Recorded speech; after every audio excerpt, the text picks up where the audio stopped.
Bonjour et bienvenue à notre deuxième capsule vidéo intitulée Le TCC pour les nuls, la vie continue. Comme le dicton le dit très bien, il ne faut pas juger un livre que par sa couverture. Bon visionnement! Bonjour, ici Maxime pour le comité Nord-Côtier des accidentés de la route et pour notre deuxième capsule, on voulait aller vous présenter c'était quoi la vie après un TCC, c'était quoi l'impact d'un TCC, mais surtout vous montrer que malgré cette épreuve-là, la vie continue. Puis pour ce faire, on est allé à la rencontre de nos membres pour vous donner leur témoignage. Alors sans plus tarder, j'aimerais leur laisser la parole.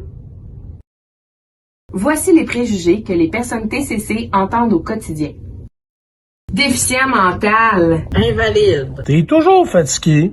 Colérique. impatient, T'as rien, toi. On retourne travailler. Profiteur. t'es plus pareil, Handicapé. Paresseux. T'as pas de mémoire. Inapte au travail. t'es niaiseux, Pas vite. T'as l'air normal. T'es pas en fauteuil roulant. t'es bien bizarre. Faites-vous face à des préjugés depuis votre TCC? Moi, j'ai beaucoup d'aide quand je vais pour faire des commissions ou quoi que ce soit.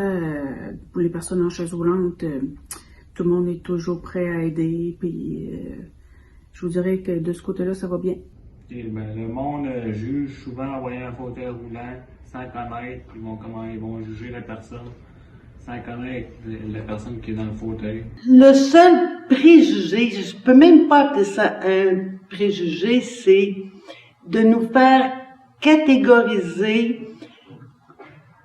de penser que parce qu'on a eu un TCC, qu'on n'est pas capable d'aller plus loin ou de faire quelque chose. Ça dépend toujours de la volonté de la personne. Ça a été difficile de revenir au travail. J'ai revenu à 2 ans moins 2 jours. On dirait que... Imaginez-vous quand tu es absent 2 ans, puis tu reviens, puis tu recommences à travailler. Tu n'as pas eu besoin d'avoir un TCC, puis ça c'est difficile, puis il n'y a plus rien de pareil. Là. Tu sais, puis faut pas... Il y avait des gens qui disaient que c'était la faute de mon accident, mais c'était pas juste la faute de ça. Qu'avez-vous trouvé le plus difficile pendant votre réadaptation? Quelles sont vos séquelles? Le plus dur, qu'est-ce qui a été le plus dur pour moi, c'est de me rassir, de partir de mon lit d'hôpital et de me mettre assis. De me mettre la position assise, ça a été le moment le plus dur. Ça a été manger, parler.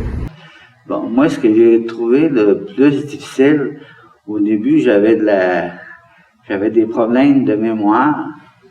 J'étais capable de dire le nom de mes enfants, ma femme aussi, sauf que je savais pas le lien que j'avais avec eux autres. Ce que j'ai trouvé le plus difficile, c'est de me faire dire que ça, avec le temps, que ça pourrait peut-être mieux aller. C'est vraiment ce que j'ai trouvé le plus difficile. Et ce qui a été le plus dur, c'est réapprendre à vivre avec mon handicap. Mais une journée à la fois, qu'il faut se dire. Puis, dans mes séquelles, présentement, j'ai beaucoup de misère avec... ma mémoire comme à court terme. Les choses importantes dans ma vie, je m'en souviens, mais c'est des petites affaires, il faut que je me prenne des notes pour être sûr de ne pas les oublier. Moi, j'ai la séquelle que j'ai resté avec un pied tombant. Je boite parce que c'est moins fort du côté gauche, je suis moins habile, mais j'ai aucune douleur, par exemple. Puis j'ai resté aussi avec, j'ai plus de dehors. J'ai pas eu besoin de la COVID pour ça. Je restais avec une hémiparésie de mon côté gauche. Je dois prendre beaucoup de notes pour pas oublier, mais avec les années, finalement, j'ai une bonne tête. Plus ça va, plus elle se souvient. Comment entrevoyez-vous l'avenir, le futur? Mon futur, ça va très bien. Je suis maintenant à la retraite. J'ai une nouvelle conjointe. Moi, dans le fond, la vie est belle. Il y a toujours une lumière au bout du tunnel. Je m'étais dit ça quand j'ai eu mon TCC. Je voulais vraiment revenir comme avant. J'ai travaillé beaucoup. J'ai mis beaucoup d'efforts, mais ça a porté ses fruits. Mais pour l'avenir, moi, je me suis découvert une nouvelle passion. Tu sais, je travaille pas, fait que faut que j'occupe mes journées, fait que je fais beaucoup de peinture, puis j'aime beaucoup passer mon temps avec ça. Fait que j'aimerais bien ça un jour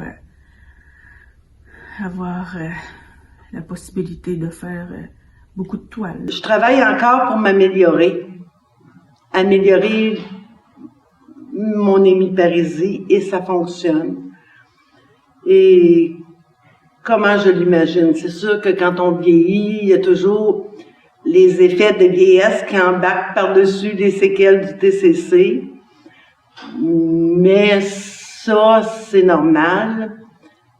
Faut tout simplement essayer et se prendre des trucs pour que ça aille mieux. L'avenir, pour moi, c'est d'en marcher un petit peu, comme avant. En revenir un petit peu le plus possible comme que j'étais avant. Fait que c'est tout, réparer mon côté du cerveau neurologique. Quelles sont vos aspirations, vos rêves? Mes rêves, je dirais, peut-être voyager un peu. J'ai pas vraiment fait de voyage dans ma vie. Je sais que c'est vraiment un rêve parce qu'une personne handicapée en chaise roulante, c'est sûrement pas évident de partir en voyage, là. Mais c'est quelque chose que j'aimerais un jour me planifier. Des rêves. C'est vrai que quand on n'a pas de rêve, on n'a plus grand-chose, là. Non, moi, j'espère juste de vivre vieux. J'ai des parents qui sont décédés très, très âgés. J'ai mes enfants, je suis grand-parent j'ai plusieurs petits-enfants, puis ça, c'est une bonté dans la vie, c'est une beauté, ça. Mes rêves, c'est vraiment que tout aille bien pour ma famille. Vraiment, là, et pour moi, dans ma vie aussi, que j'ai repris le goût de vivre. Ça, c'est sûr, ça fait pas des années, mais mon goût de vivre est là et je veux continuer à voir grandir mes petits-enfants. Vous venez de voir notre deuxième capsule du TCC pour les nuls. Suivez-nous sur notre page Facebook et sur la chaîne YouTube du Comité Nord-Côtier des accidentés de la route pour d'autres vidéos.